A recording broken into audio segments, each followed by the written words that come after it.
New Thought Media Network. We are a global broadcast network of positive music, media, and entertainment, inspiring humanity's evolution along the journey of enlightenment and creating a world of love, peace, empowerment, and prosperity for all. New Thought Media Network. Positively inspiring.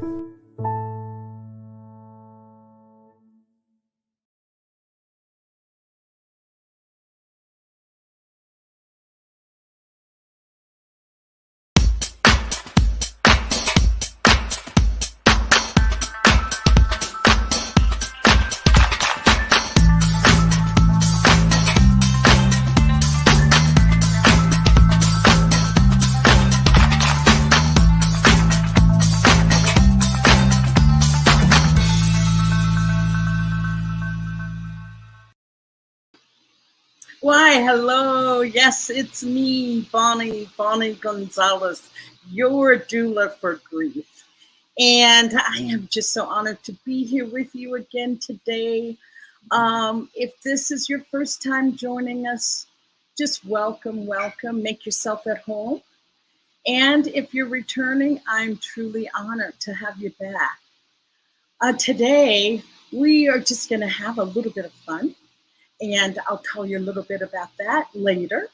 But right now, what I just want to talk about is that, I have a fly here that's visiting, that's welcoming itself to the show.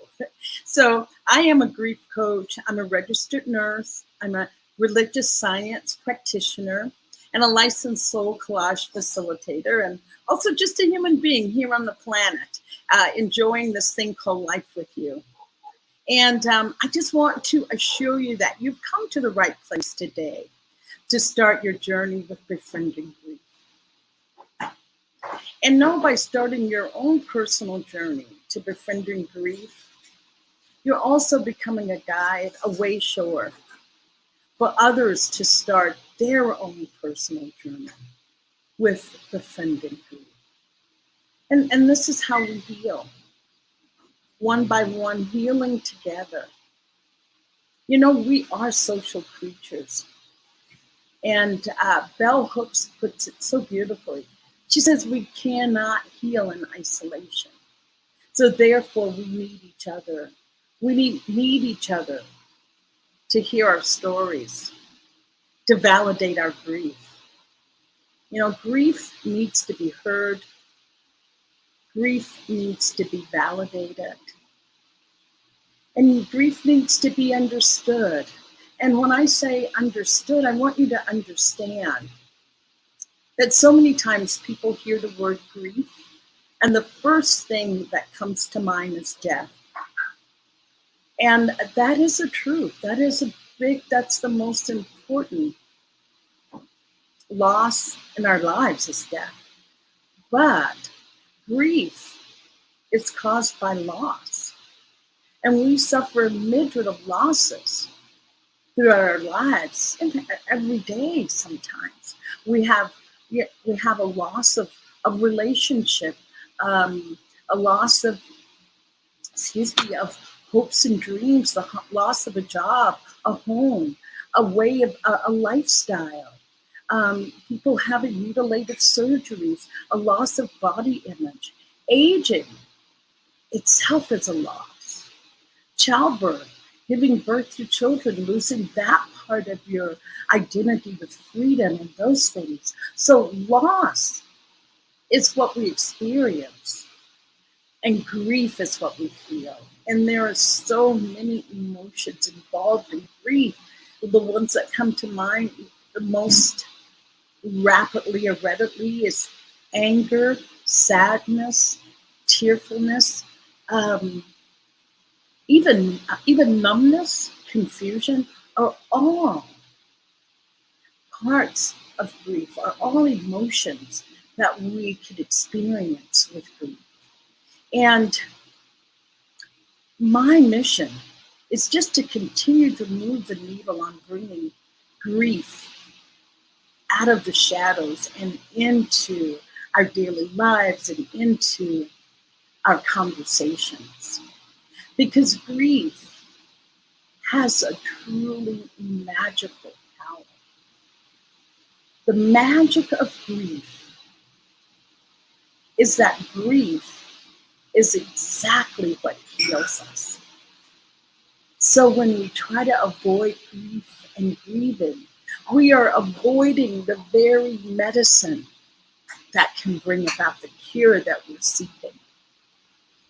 And to allow ourselves to be in grief, to lean into grief is not easy. It's really not.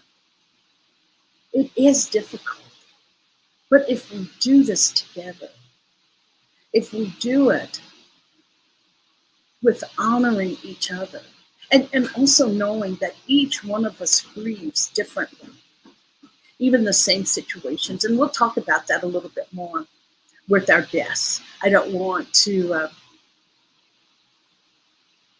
get too involved in explanations without including my guests. But I just want to say that we learn so many things in life. We learn, education. We learn how to buy a house. We learn how to take courses and classes, and we learn to drive. But nobody teaches us how to grieve. So that's what we're going to be doing here today. We are just sharing our stories, our concerns around grief. So please, please, please, I welcome you to join the conversation. Make this a part of your hour. Join us and drop a comment in the comment section. And so yes, that moves me to right now to introduce my theme for today. And what I want to say is what I'm doing is offering you different modalities to explore and discuss grief. Last time, or 2 weeks ago, I introduced the idea of using art to heal grief. And so today, we are going to be using astrology. Our theme is astrology, a guide to understanding grief. Thank you, Joe, for putting that up there. So I'm just super, super excited to introduce my guests. Every week, every time I have a guest on there, they're just extraordinary. And today is no exception. I have a beautiful guest on, a dear friend as well. And her name is Celeste Brooks. And Celeste Brooks is the founder and principal astrologer at Astrology by Celeste, LLC. Before transitioning into astrology full-time, she had a successful sales and marketing career at a Fortune 500 company spanning over 25 years. She has an undergrad degree in integrative biology from UC Berkeley and an MBA from St. Mary's College. For Celeste, understanding her celestial design unlocked the mysteries of her personality, deepened her relationship with others, and provided a beacon for her life's purpose. Since living in sync with this celestial cycles, she is happier, healthier, and manifested early retirement from her corporate career. Celeste feels a calling now to guide others on their path. Her offerings include personal readings, cosmic business coaching, group events, and moon astrology classes. So help me welcome my special guest today, Celeste Brooks. Hi, Bonnie. Oh, Celeste, welcome, welcome. I'm looking forward to our time together. I just want to say that you are here on a very auspicious day, and you will tell us why in a little bit. And before that, maybe just tell us a little bit about how you found astrology, or astrology found you.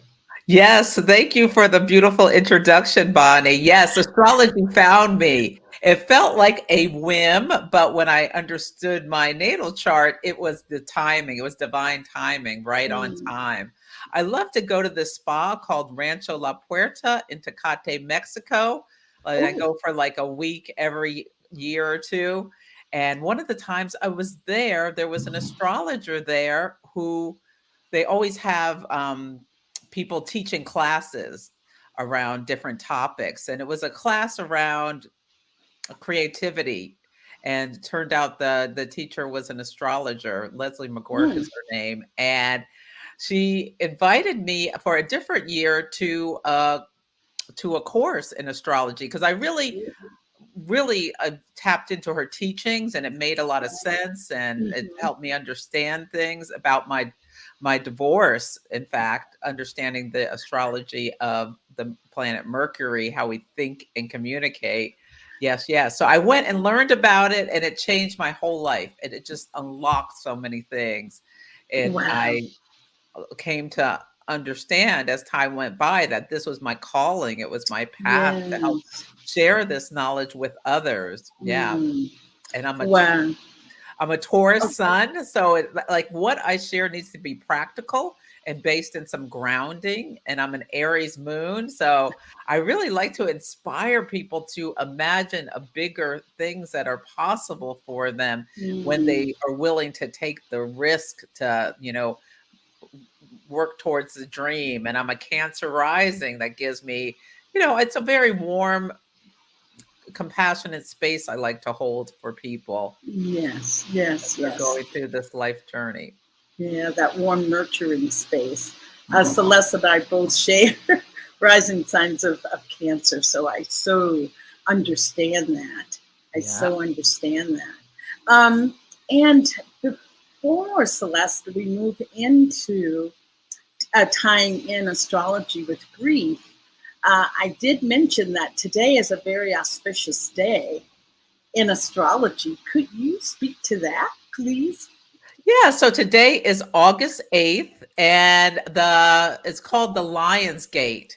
And it's really interesting. There is an astrological connection to Lion's Gate, but also it's more of a modern day celebration, but it has roots from thousands of years ago. So not all astrologers connect with this, but especially this year, I'm really feeling more of this Lion's Gate energy. Yeah. And so one of the things it's most known for is it is associated with the fixed star Sirius, Sirius. And Sirius is the brightest star in the heavens besides the sun. So yeah, if you go out, go ahead. Oh, no. I was just going to ask just what you were going to say. Is it visible right now in the night sky? So Sirius is in certain parts of the world. It depends where you are in the world on whether it is visible. But in Egypt, the ancients would see Sirius rising before the sun was a clue that it was the time of fertility because the Nile River would flood back then, and symbolizing that life-giving force of the river on the banks, and bringing the water to the desert. So that's why it is associated with this time, August 8th. And so at different parts of the world, you see Sirius rising in the before the sun, but at different times of year. So, but for 8/8, that's where it relates back to Egypt. And in fact, it's rising in Egypt now before the sun. So it's a day of manifestation, and it's a portal. So it starts around July 25th or so. There's thought that there's this portal, a manifestation, where it's really a wonderful time to connect into this energy. The sun in astrology is at home in the sign of Leo, and we are in Leo season right now. And it's kind of midway through Leo season. So the portal opens like July 25th through August 12th. It's approximate dates, but today is like the maximum energy. And I swear this morning, I got so many, as I was contemplating talking about grief with you and how we can use Yes. astrology for grief. All these ideas came downloading from this this time, this 8-8. Eight is the number 8, which I It's love, infinity. is the infinity sign. Yes. And there's this Yes. nature of abundance with 8 and the Mhm. cyclical nature of life, which has astrology is all about the timing of things and the cycles and times and Yes. everything. And yeah, you can Yeah. see. Yeah, you can think about that. But yeah, I think Sirius is visible still at night, but it depends where you Mhm. are. Yeah, the location. Yes, yes. Mhm. Celeste, and I just want to dovetail on that 888. I remember 2008. So 0808 and 08. Uh-huh. 888. And I had a colleague who was really into astrology and Chinese Chinese astrology as well. Do you know she had to work that day, but she wanted to get married on 888. She ran out on her lunch hour to get married on 888. So A lot of people got married on that day. I remember that. I just thought, I didn't. It's like I never knew anything about 888, but after that, I'll never forget 888. So I just wanted to add to that. Yeah, and Um, I love tarot as well. And so the 8 card is the strength card, and there's a lion on that card. And it's a lion with a woman. And Leo is what's called a masculine sign, and it's a yang sign. So it's this Yeah. outward push of energy. And right now, there's so much of the divine feminine that's coming to light, and with women's rights in the United States, especially. So that strength card, the inner strength, we can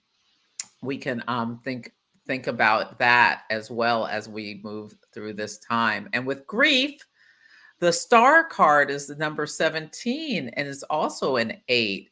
So we can think about the star it's Aquarius, which is about hope and healing. And we're getting ready to have an Aquarius full moon. So yeah, we can think about how we create joy for ourselves in this life and abundance with the sun in Leo. And the moon will be in Aquarius on August 11th, where really wonderful time to think about grief and think about how we move through it, but still have hope and still have like some optimism for life moving forward, despite all, there's a lot of difficulties in life. Yeah, despite them, there's still abundance possible. I want to ask you a question. For those people that may not know anything about astrology or may have just blown it off as, oh, yes. It's like, why? Why should I embrace astrology? Exactly why should I even bother?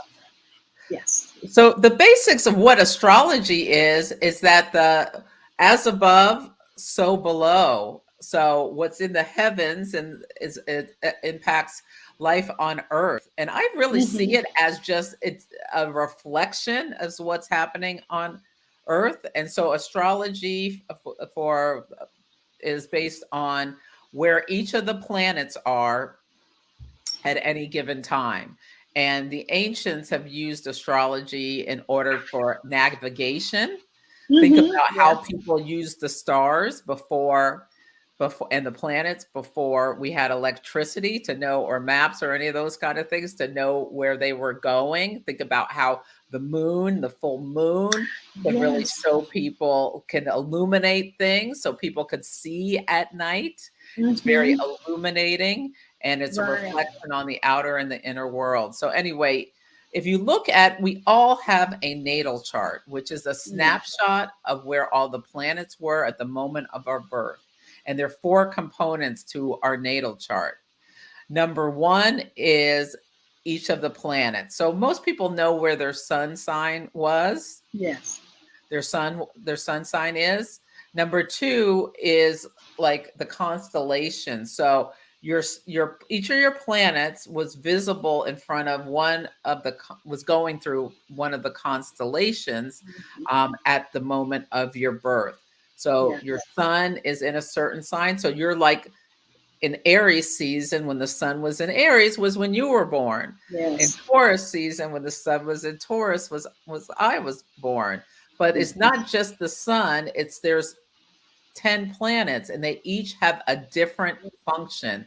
They're like, if you think about a stage, they're like actors on a stage. So the sun is our ego and our essence. The moon is considered a planet in astrology. A planet just means wandering star. The moon is our emotional body. It's what we need to feel safe. Mercury is how we think and communicate. And each of our planets are potentially in a different sign. Like Venus, what we love, what we desire. Mars, how we take action. Jupiter, how we expand. Saturn builds structures. It also has to do with karma. So they each have that. So how it's expressed is different based on the sign it's in. It's like a costume the actor wears. So think about you being in Aries, that's a fiery energy. It's enthusiastic. There's this like it's a fiery costume. A go-get of nature. I'm a Taurus. I'm all about stability and practical, keeping things the same. Yeah. Gemini is about communicating. So they each each planet expresses itself based on the sign. And they're also what's called houses, 12 houses in your natal chart. So the area of life the planet is in. So my sun is in the 11th house of friends and groups and hopes and dreams. And so, I really connect with communities, and I'm building a business on the internet. You can think about that. Other people's sun is in their 4th house of home, family, and foundations. And that is their primary concern in life, where they shine their light on that sort of thing. So there are 12 different areas in life. And then the relationship between the planets, it's all math. Astrology is just math. Math, exactly. Yeah, is the aspects. So it's the conversations they're having together. So if your sun is in harmony with your moon, the conscious mind versus the subconscious mind, it's easier to understand and work with your feelings. But if they're in what's called a square, which is tension, there's some work that you need to do to harmonize those two energies and anything. Anyway, an astrology reading helps you understand your natal promise, your personality traits. It's amazing. You can look at someone's chart and describe them to them. Without seeing them, without knowing them. Without ever meeting them. It blows people's minds. It blew my mind, that's for sure. And then it also speaks to the timing of things in our life, whether they're positive or like with grief, difficult events that happen. And when people understand the astrology of it and the karmic nature of some of the events in their life, it can be incredibly healing and helpful. Yeah. And I was going to say, I know that I asked that question, and before I even became interested in astrology, the whole idea around full moon, the full moon cycle. I remember being a new nurse and realizing that if there was a full moon and I was working night shift, if there was a full moon, I really just didn't even want to go to work that night. It was just bedlam. I got the connection between the term lunatic and lunar. But what I was going to say, that sometimes we hear things and we think it's really new or foreign, but it's not. Especially astrology. Look at farmers' almanacs. All about the moon cycles. Yes, and I I've gone to Newgrange and now in Ireland. All those are designed for like the solstices, the way the sun would shine. I mean, it has been in humanity forever. It has been in our lives forever. And the founding fathers designed Washington, D.C. and like they picked the date for the Declaration of Independence. It was in relationship to the astrology of it. But Talking about the moon cycles, it's so interesting you brought that up because, yeah, the moon rules our inner world. And at the full moon, the sun and the moon are as far apart as they can be, and emotions run high. So not just people in hospitals, the police know when a full moon is coming, bus drivers in major cities, because people act out of emotion more at the full moon. It's a time of great celebration, but it's also a time where people can be more reckless and ready to get in trouble. Cause trouble. And I wanted to bring that up so that people could see how astrology is integrated into our lives, even on a subconscious level that we don't realize it, so that when we start talking about grief and astrology, you can truly make a connection. So before we go there, we'll just take a quick break, take a deep breath in and absorb that beautiful information around astrology, Celeste. We'll take a quick break and then we'll come back and we'll dive into grief and astrology, bringing the two together, allowing astrology to guide us through our grief. So we'll be right back.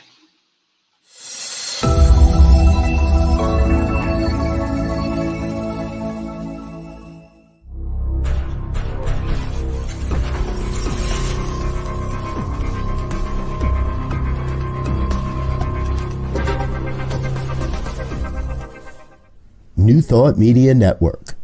We are a global broadcast network of positive music, media, and entertainment, inspiring humanity's evolution along the journey of enlightenment and creating a world of love, peace, empowerment, and prosperity for all. New Thought Media Network. Positively inspiring.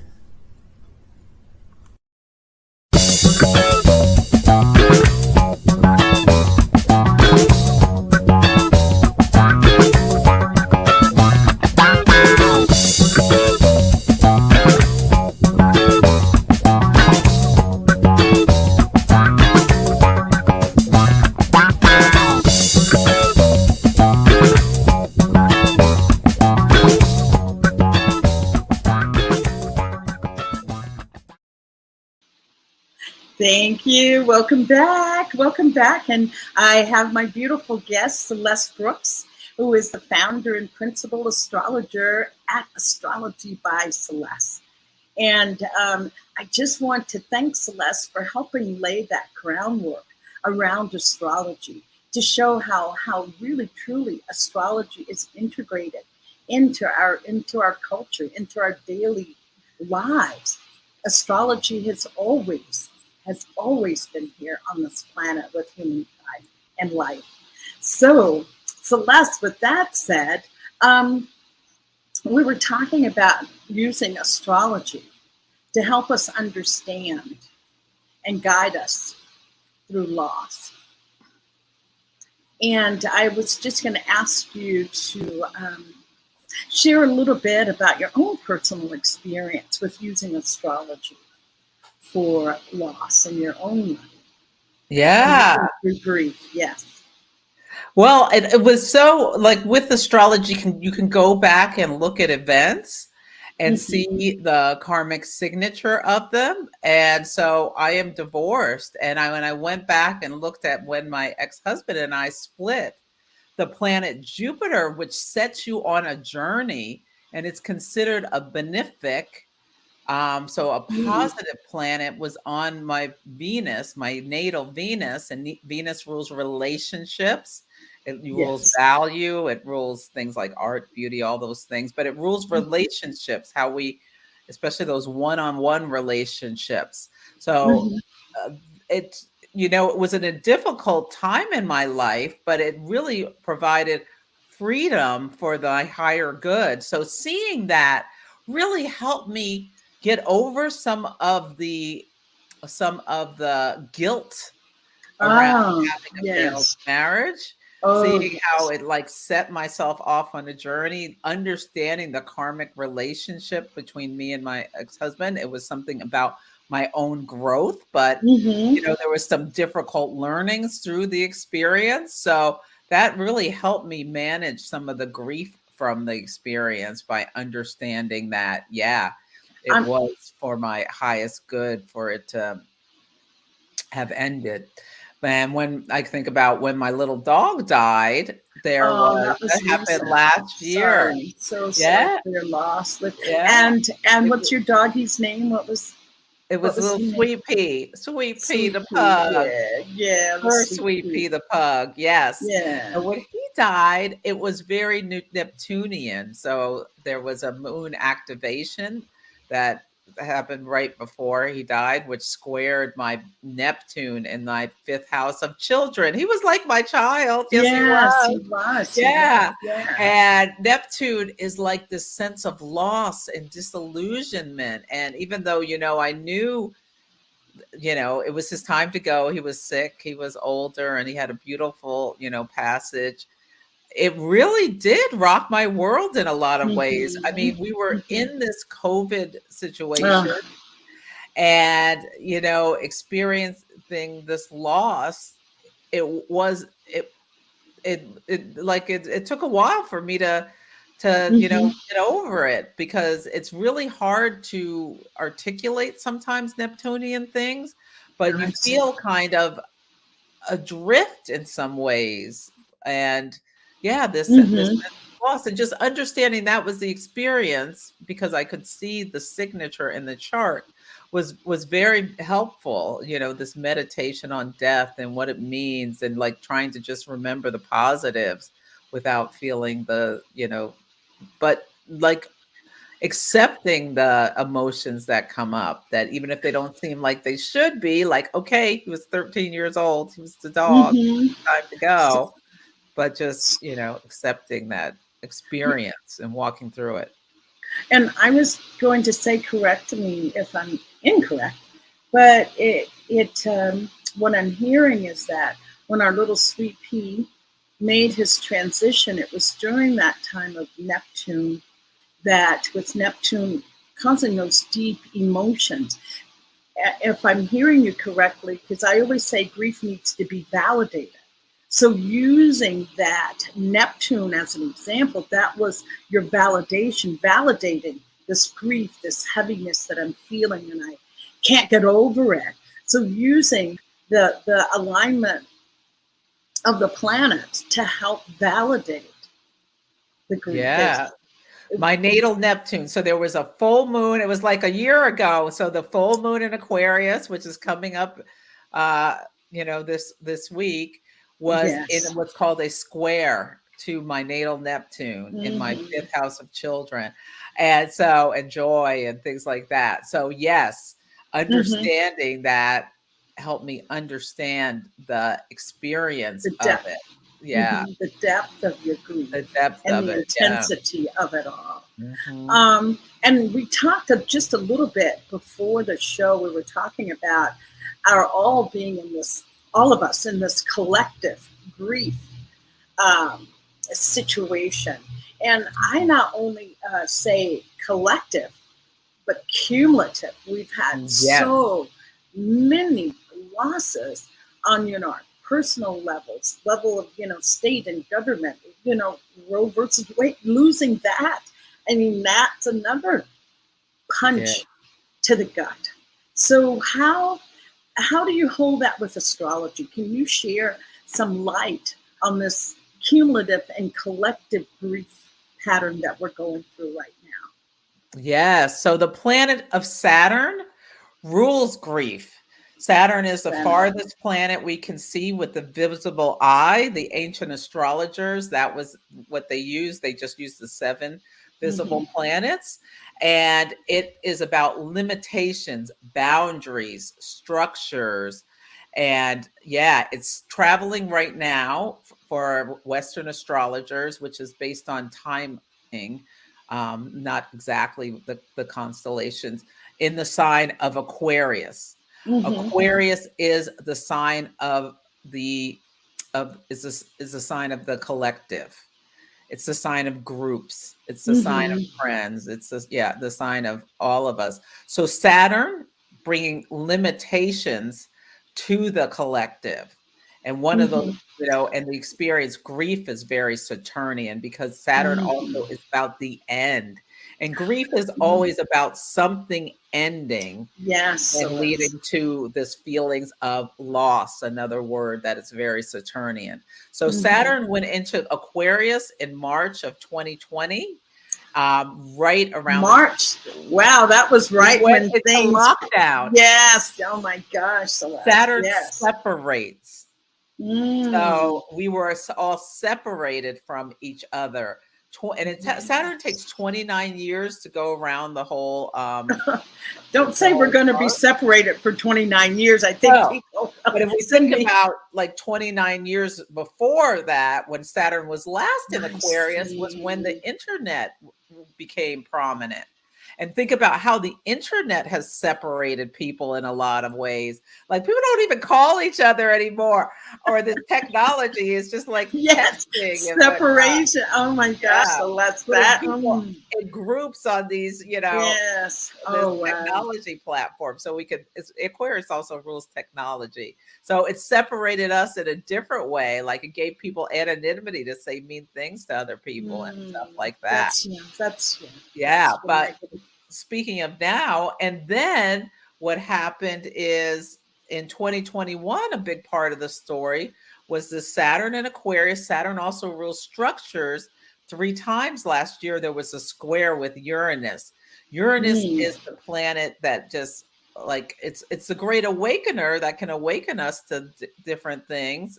It's revolutionary, but it also breaks things. It symbolizes, it's the lightning strike. Uranus is like a big sudden event happening. So what happened several times is structures that we thought we could rely on broke down.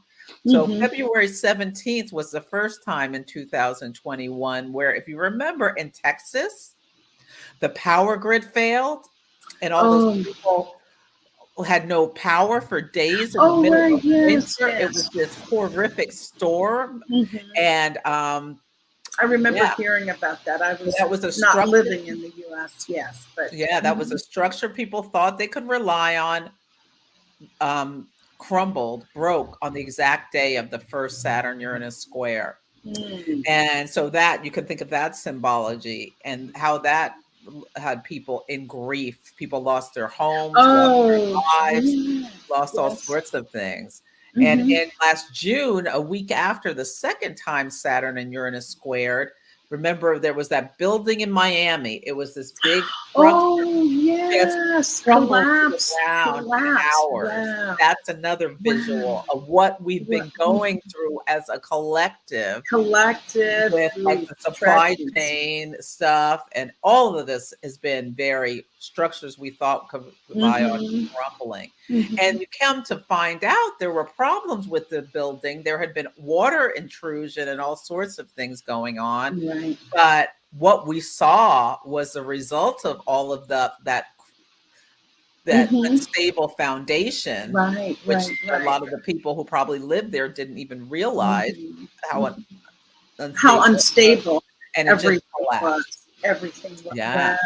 And the last one last year was December, I think it was the 26th, where it was this, we had another surge of COVID, and it caused all this calamity with people trying to travel during the holidays. Flights canceled, like people like sleeping at airports and all of this kind of stuff. Think about how disorienting that was, and like the grief that came from people not being able to spend the holidays with their relatives like they thought they could. Or some people thought they were, whoopee, we're finally getting to go on vacation over a year and a half into this new time, and vacation canceled. No Hawaii for you. So think about like the grief that came from that. Yeah, that's wow. Go ahead.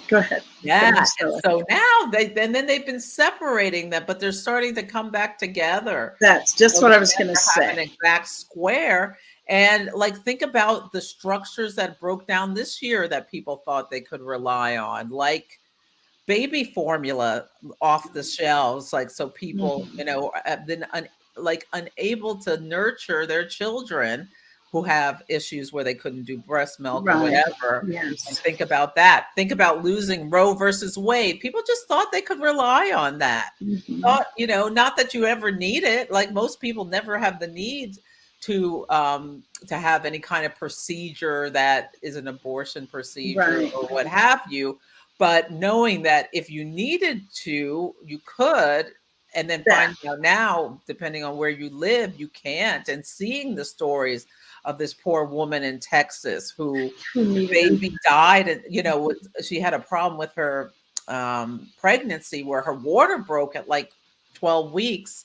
So the baby was completely unviable, but the doctors were so scared of their potential liability, they wouldn't give her a procedure so that she had to have wait until the infection got so bad that her life was clearly that her life was at stake. Yeah. Think about the grief of a grief of the loss that this child was very wanted, but she had a health complicated issue. And having very to suffer through this and to be made to feel, as though she's done something, that could put her in jail for having a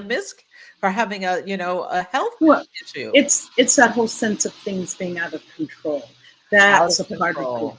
When it's out of control, you have no control. That's what puts people even further into grief, when they feel like there is no control, there's nowhere to turn, there's that sense of hopelessness.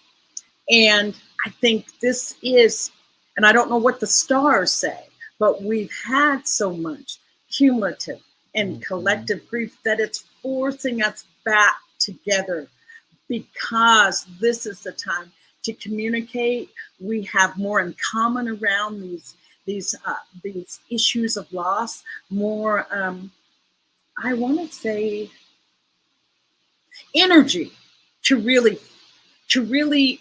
come together to make the change as a society as to what we want.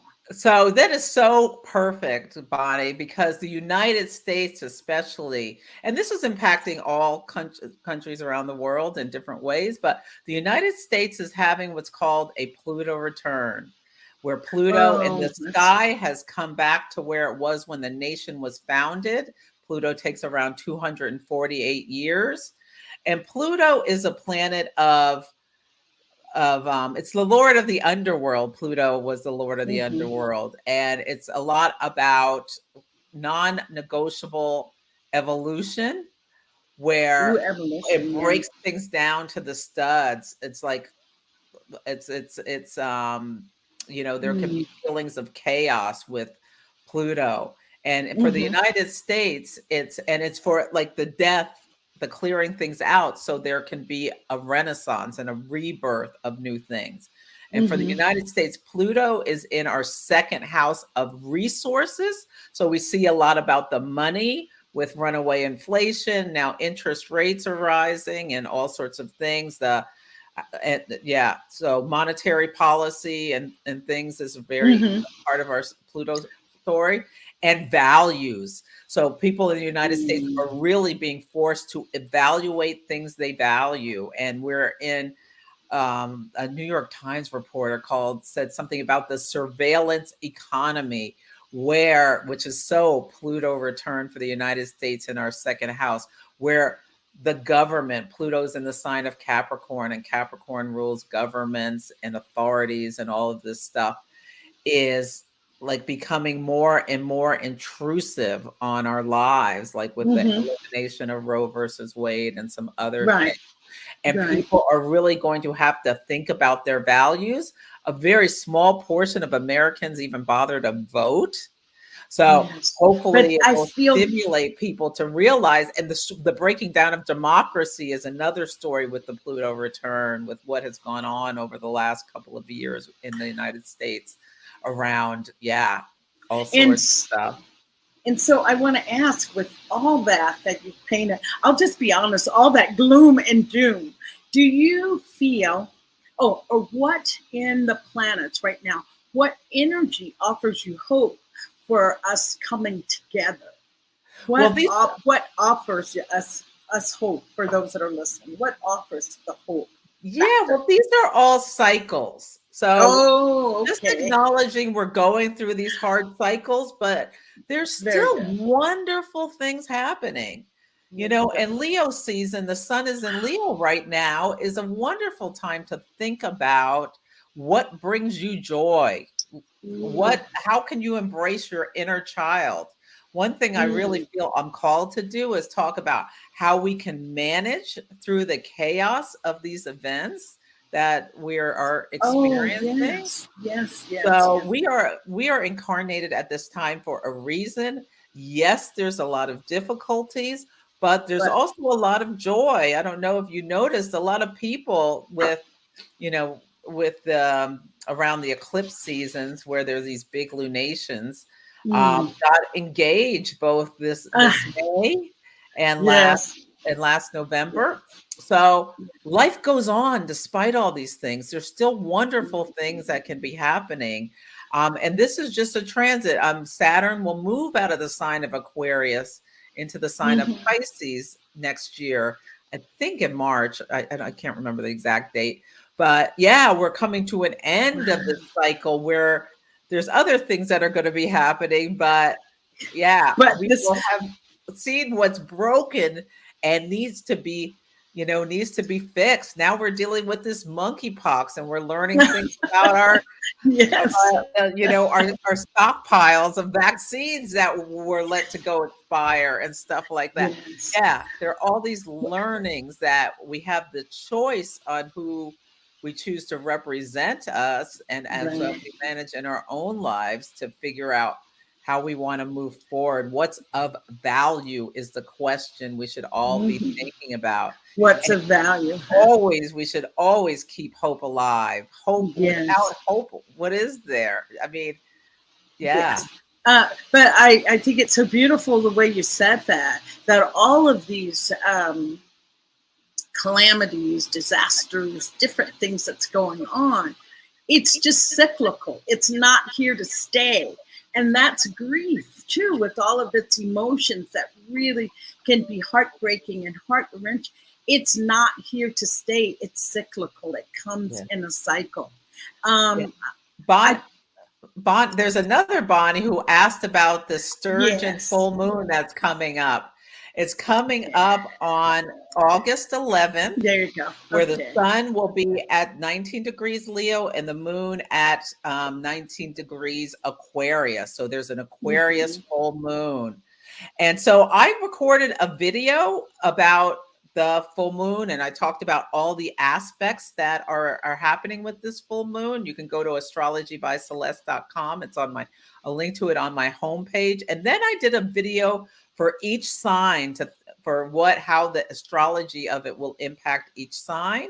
And I pulled a 3-card oracle reading where for each sign, where you get an archetype card, and you get a tarot card, and you get a crystal card to help you for some things to think about it. And you get all 13 of these videos for $12. So it's really inexpensive. So I recommend people after this go buy that, because it's really good.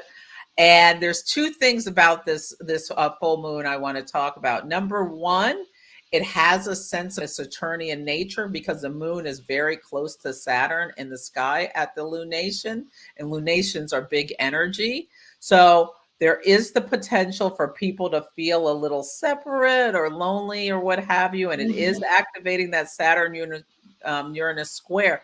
But there is also this underlying joyful nature where this fixed star swallow sin is being activated. And it's called the dolphin star. The dolphin star. It's like, so how can we remember to be playful, to have fun? And also the asteroid Amor and the asteroid Eros are both being activated. And so think about love, how love moves us through, and how our emotions can move us through. And I think this is a wonderful time for people who are in relationships on this full moon to bring sexy back. And connect with your partner on a, awesome. A level like that. And if you Yeah. are single, it's a great time to think about what you want in a partner, what you will or not tolerate, how you're going to take your learnings from past relationships to be a better partner for your next one. And Yes. maybe get out and mingle. Oh Yeah, my gosh. yeah. Celeste, you're But it's bringing a up so great so time, many points that I yeah, wanted to with touch this on. full moon, to take it slow with any new relationship Mhm. and really take the time to get to know each other before you proceed to the next level. Think about courtship with Mhm. this full moon. Yes, yes. Oh, we Yeah. have divine exit, a Sag sun, Virgo Yeah. rising, and Capricorn moon. I love that divine exit. The moon today is now in the sign of Capricorn. So see how you feel with the moon being in Capricorn. I want to just take a couple comments here. I see divine exit. Thank you. Did I get it out of sequence? Let me just look. Oh Mm, no. Thank you for joining us. Divine exit, is that the name? How awesome is that? Yes, and I'm an Aries and they're an yeah. Aries. So Um, the divine exit, I want to answer. So Bonnie Champion, yes, that's she what I was lost getting her to. husband last March of 2021. And so last February 11th, there was a new moon in Aquarius that's related to this full moon coming up. So I don't know how, if your loss of your husband was related part to that, but it really was your Saturn Uranus square. So I really want you to take time to think about how you work through your grief with that. And it may stimulate some, you may be feeling something about the loss of the husband. I really encourage you to do some journaling and Hmm. think about, like, what is the nature of that loss? Did it make you feel separate? That would be very Saturnian. Are you feeling did it made you feel like disillusioned or adrift? That would be Right. very Where? Yeah. Neptunian. What it brought up for Was her to it just address like that. a shocking thing? Are you still in shock? Was it very Uranian? So you can think about the different, or Plutonian. Did it just like burn everything in your life down to the studs, leaving you to have to think about how you could go through the chrysalis period, like The the chrysalis. Yeah. butterfly The chrysalis, chrysalis. so excuse me, Hmm. going No, from the that's okay. caterpillar again to the butterfly, She's lonely, saying that it made her feel Saturnian, lonely. Yes. very Saturnian. So And yeah, if it's Saturnian, what would be her steps moving through that? That okay, loneliness, reaching out, what you do. yes, Yes. yeah. So if you're feeling very lonely, how can you join or integrate into some groups? Perhaps there's like widows Hmm. groups. Oh, yeah. Sword spirits. There's different. Yes. So Yes. how can you connect with people who have been through the same experience? I think can really be helpful. Even Yeah. just make some friends who've been through the same Right. experience as you. And yeah, I want to interject there. If it's that loneliness that she's talking about, or if you've had a specific type of loss, you really need to find a group that has experienced that very same type of loss. They can speak, they can give words to what you're feeling that you've not been able to, or by talking to another friend who had, a brother that died. It's really important to find groups that have been through the very same type of loss, that can be helpful. I just wanted to interject that. Celeste. Oh, Yes, go oh, ahead, I want to Celeste. say something. So yes, yeah, finding community would be really helpful for Bonnie, Hmm. who's gone through that. Yeah, She's yeah. sun and And Leo, she's a really Leo. to shine her light out in the world. Yeah, you can come for an astrology reading if you want to Yes. talk more. Divine Exit is getting married on October Ah, 22nd, oh my goodness. 2022. That is 3 days before a Scorpio solar eclipse. So Oh, that's that's their powerful, story isn't it? about the Scorpio solar eclipse. I bet it's impacting your chart. Yeah. It'll be at Yes. 2 degrees of Scorpio, and the sun, Mhm. moon, and Venus will all be at 2 degrees of Wow. Scorpio at that eclipse. Eclipses are great beginnings and endings. So Right. that's her great beginning. Yeah. And so Wow. depending, not everyone, it depends on our charts, which ones are more impactful, but clearly Mm. divine exit probably has some Scorpio in her chart or Taurus, Leo, or Aquarius, because these are the people who are really feeling it Wow. right about now. Yes. Um, Celeste, and I don't want, this is really just a wonderful, truly animated conversation and just filled with nuggets. I was going to ask, is there any book that you would recommend for astrology and grief? I just know of the one, Life After Grief. It's an Oh, astrological guide to dealing with loss. And it's loss, Life After Grief, an astrological guide to dealing with grief. And I think we touched on that for a few minutes before we started talking about how different sun signs grieve, move through grief. And did you want to say any more to that? yeah. So understanding your moon sign can really, really help you. I think that book Bonnie recommended, I'm not familiar with it, Yeah, it's a but good book. that's a great thing to think about. Understanding your moon sign can really help you. And you can follow me at Astrology by Yes. Celeste on Instagram. And I talk a lot about the moon cycles and what it means to have different moon signs. I also teach a moon mastery program. You can Yes. go to my website and sign up for my mailing list, and that'll really help you. I send out a newsletter twice a month about the lunations, the new moon and the full moon, as Yes, and well great as, readings. And yeah, Celeste offers fantastic astrology readings, just the best. Totally inclusive, complete. yeah, Answer yeah. so many questions that you did Ooh. not know you had. Yes, go And ahead. I I have see a the thought. Celestial Insights podcast that can really help people. And But yeah, that, the moon is your moon sign can really, really help you understand how you metabolize grief, how you need to feel safe and secure. And um, the moon can be in a fire sign, air sign, earth sign, or water sign. So the fire signs are Aries, Leo, and Sagittarius. And mm, so for those signs, like when you go through grief, there can be like this just like really big energy that needs to be expressed about it, like mhm. having like a rebel yell, or like Yes. somehow like exercising. Somehow you've got to move Mhm. your chi to Yes, I was going to say even metabolize. Yeah, screams are welcomed at yeah. getting that energy up and out. Yeah, if your moon is in an earth sign, which would be Taurus, Virgo, or Capricorn, it's Mhm. really destabilized, because like they're like immediately like you want to go into planning mode. How can you fix this? How can Mm, you get mhm. through this?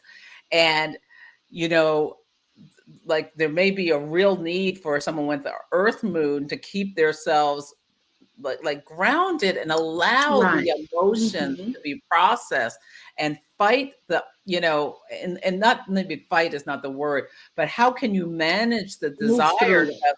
Yes. to have an action plan with this, where there is like where there's something where you earth moons likes to feel a sense of control, and like when you go through grief, just understanding how there's this out of control nature. Mhm. Mhm. And if Out of you're an control, air sign, unpredictable. air signs are Gemini, and this is air, I'm talking about your moon sign, Gemini, Libra, and Aquarius. There's this desire to intellectualize things, and there may be a sense of detachment that air signs go through with grief, that they have to really work to like stay grounded and get into the Mhm. emotions of it. Because Mhm. if you detach from it, grief Will stay will forever. comfort you what no matter what. Yes, will You come cannot looking for you. escape it. But Mhm. understanding that that's your nature to maybe try to detach and work through it. How can you maybe write your feelings if you're an air Mhm. sign, process through the intellectually putting it down on the paper? And the water moon signs are Cancer, Scorpio, and Pisces. Pisces. Is your water getting frozen and just held? Or like, Mhm. can you process it? Like tears are a great way to process grief. Yes. Yes. Feeling those emotions through it, like go meditating can be great. Not Mhm. managing the desire to escape for water signs can be something you can do to help work through your grief and work through the processing of it. Yeah. Great, Celeste. And just as I say, we need to feel what we feel, and different, as you said, different astrological signs benefit from different exercises, different modalities, ways of moving through. One size does not fit all. One size does not fit all, and I think that's what you're saying. Oh my gosh, Celeste, I can't believe that we are out of time. I want to just ask any recommendations besides following you at Celeste. Okay, so you can go to my website, astrologybyceleste.com.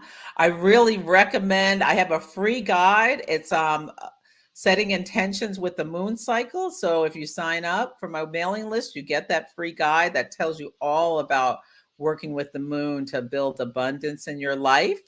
You can go also get there's a link from that homepage to get my the full moon this week, the videos. I think they'll be very enlightening for people. Great.